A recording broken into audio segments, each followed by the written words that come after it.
Toute la nuit, les forces de l'ordre ont été visées, des véhicules incendiés, du mobilier urbain détruit. 18 personnes ont été arrêtées.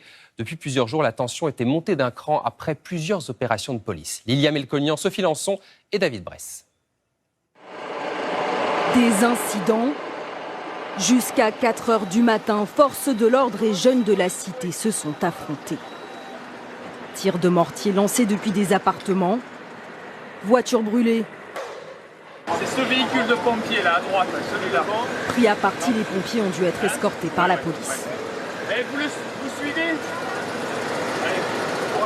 Bilan de cette deuxième nuit d'émeute, 18 interpellations et une vingtaine de véhicules incendiés. Ce matin, au pied de ces immeubles, les stigmates de cette nuit de violence sont encore bien visibles. Carcasses calcinées, mobilier urbain détruit. Les dégâts sont considérables. Les habitants du quartier, eux, sont exaspérés. Ça nous inquiète.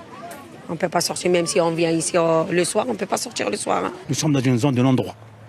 Et ça, la police ne veut pas l'entendre. Ils ne veulent pas entendre la zone de non-droit.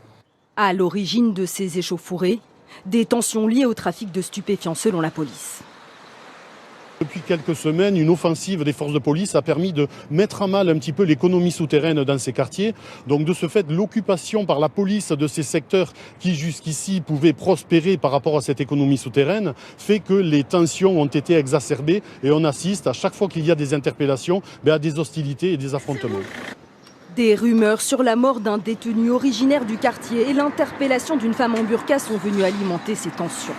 Pour éviter de nouveaux incidents, la préfecture a décidé d'interdire la vente de carburant au détail et prévoit ce soir encore un important dispositif de sécurité dans le quartier.